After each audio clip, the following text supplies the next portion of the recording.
All right, let's talk about building joy and connection in your family.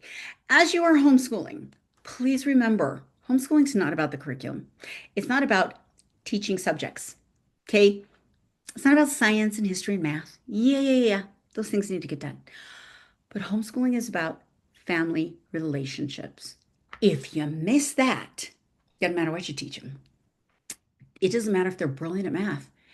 If they don't have the family base, it doesn't matter what history you use that is amazing. If you gave up your relationship with your child, then make sure that information got into his head. So when you're sitting down and you have that child who is rebelling against the lesson and refuses to do it, and you're ready to rip some heads, remember, it's not about the subject you're teaching. It's about the person who's learning. And when you remember to change that mindset, your frustration backs off. And there have been many days where I had to ask myself, am I choosing the subject or the relationship? Am I teaching the curriculum or am I teaching the child?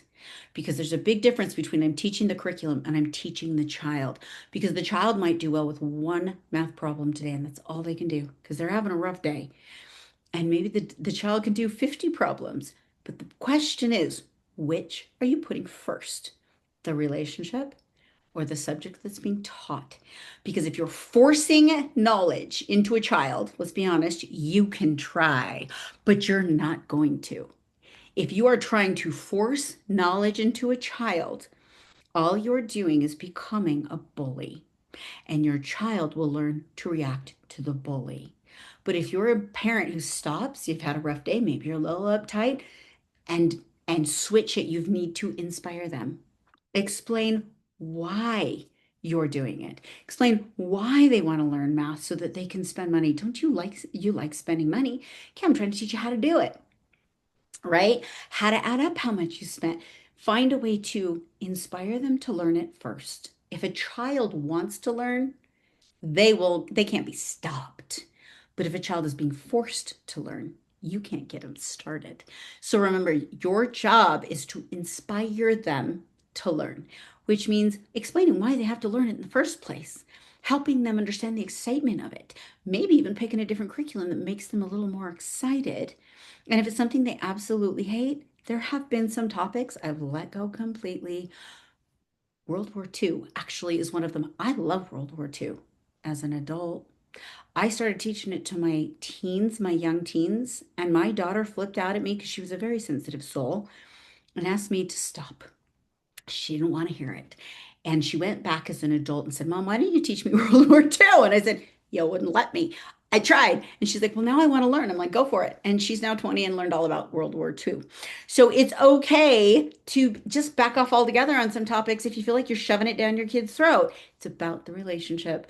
Everything academic can be learned later. Sometimes they just need another year.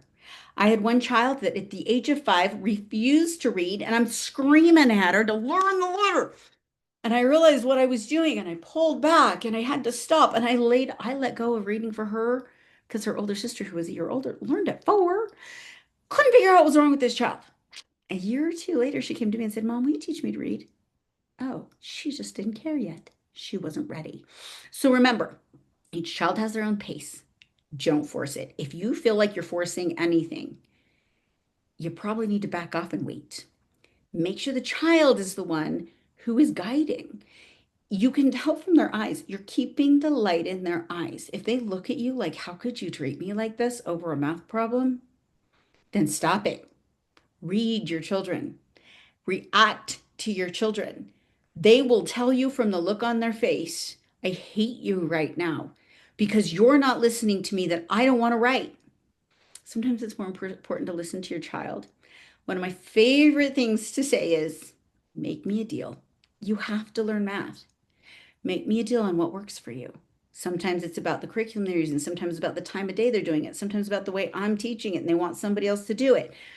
But I'll say, okay, you've got to learn math. You don't want to learn it from me. Make me a deal. And it opens up a conversation and they have more control and everybody's happier. Keep your connection with your children number one before the pressure of the outside world, before the grades that you think they need to have, before the topics that you're teaching, and they will learn unending things. Force them, and you've already cut them off.